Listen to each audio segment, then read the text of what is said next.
Hello everyone, welcome back. Basic concepts of OOP we have to start today. The object-oriented programming has been developed with a view to overcome the drawbacks of conventional programming approaches. The OOP approach is based on a certain concepts that help in attain its goal of overcoming the drawback or shortcomings of the conventional programming approach. The general concepts of OOP are given below. The first one is data abstraction, second data encapsulation, third one modularity, fourth inheritance, and the last one is polymorphism. So without much wasting our time, let us discuss about these things, and I think you all are very well known and familiar with it. So let us understand about it. Data abstraction. In real life situation, we might have noticed that we need not require to know the details of the technologies to operate the system. For example, if we have a digital camera and we want to capture a photograph, in that case the system simply provides a number of buttons and switches to control the operations needed to take the photograph. In fact, these buttons make the system easy so that anybody can operate the camera through he may not know the technology. Have we ever thought what changes would take place in the internal part of the chip? How does the camera manage to take the photographs just by clicking the button? We may not be able to answer such questions because we are unaware of technology used inside the camera. So we may say that we use only the essential features of the camera to take a photograph without knowing the internal mechanism. So this is the definition also, that without knowing the background detail, we are just using the essential features of anything. That is known as data abstraction. Abstraction refers to the act of representing essential features without including the background details or explanation. Suppose we are having one motorbike. In motorbike, the main work is what? We have to just ride it. And for riding, we should know where is clutch, where is gear, where is kick, and where we have to start, from where we switch on our light. So these things we should only know, but we do not know what is the mechanism, what is the process to make the engine, what is the process to make this bike. So this is the working. So this is known as data abstraction. The same thing over here. Next is encapsulation. Let us know about encapsulation. One of the features of object-oriented programming is to restrict the free flow of data from one object to another. The data and functions are wrapped together in an object in such a way that the data of a particular object can only be used in associated functions. Thus, we can say that the data is kept hidden, which cannot be accessed directly outside the object, although it is available in the same program. An illustration of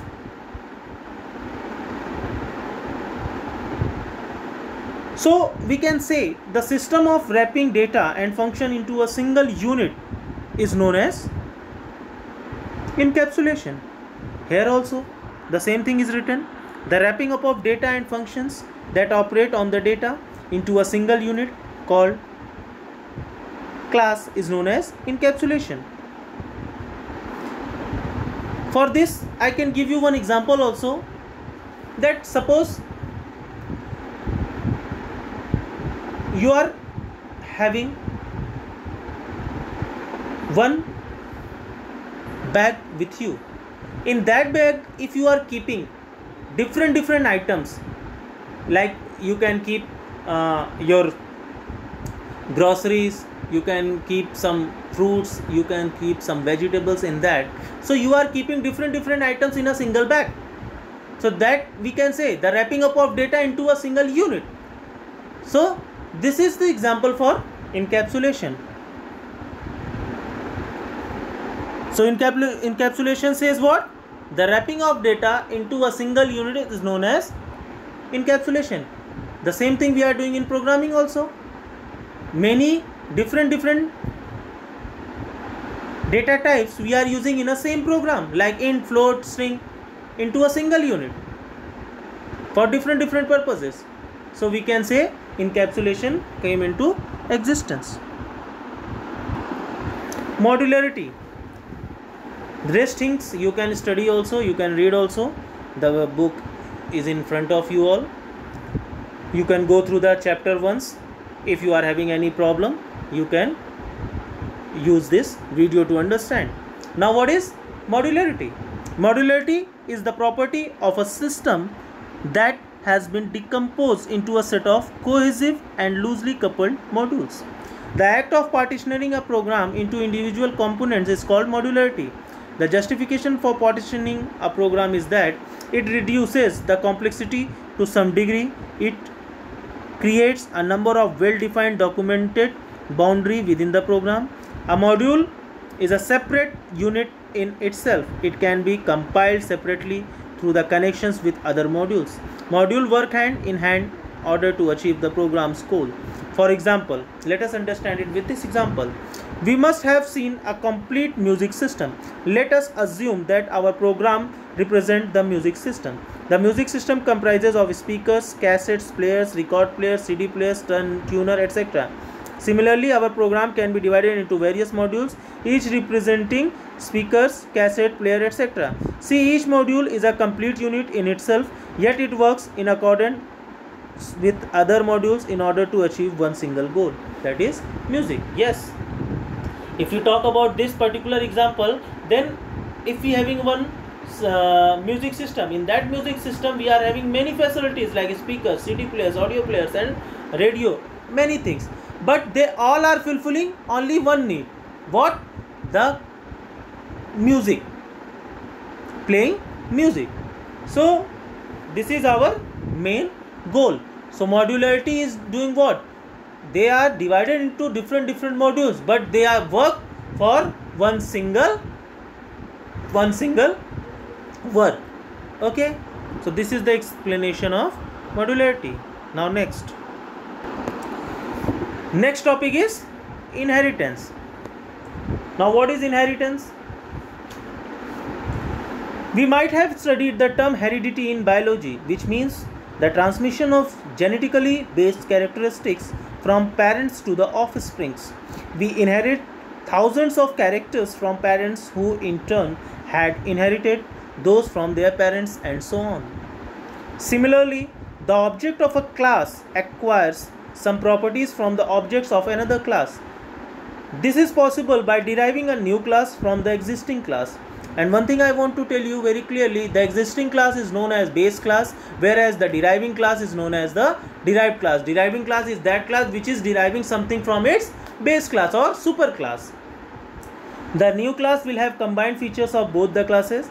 The class that gets inherited to another class is known as base class or super class. The class that inherits from a base class is known as derived class or subclass or target. Let us take an example of class animal to make it more clear, which can broadly be classified as carnivores and herbivores. So we will find that some of the characteristics or properties of the class animal will be inherited by the class carnivores and herbivores. Now you see, in place of vehicle, if I put one animal, I am talking about figure 3.2. Listen about it. In place of vehicle, I put animal, and in place of automobiles and pulled, I put carnivores and herbivores. Now see, carnivores is also animal, herbivorous is also animal. The main thing, they are inheriting with its base class, that both are animal. Now carnivores are those animals which eat only flesh, and herbivores are those animals which eats only grass and green things. Then tiger attributes, lion attributes, leopard attributes. I think most of them are going to having the same attributes, and cow attributes, goat attributes, buffalo attributes, which comes under herbivores, they are having same attributes. In the same manner, for example, you are having in front of you vehicle, automobile and pulled vehicles. Automobiles means they are having engine in it, and pulled vehicles are those vehicles which are pulled by the help of animals or with manpower. Car, bike, bus, truck, these are the examples of automobiles. Then auto rickshaw, not rickshaw, rickshaw pulled by man, by horses, by bulls, by buffaloes. These are known as pulled vehicles. But keep one thing in your mind, they both are vehicle. So we cannot deny this, that they are not vehicle. So they are acquiring some properties from its base class, and from base class they are having this quality, that means they are vehicle. So this is the explanation of inheritance. Now next is polymorphism.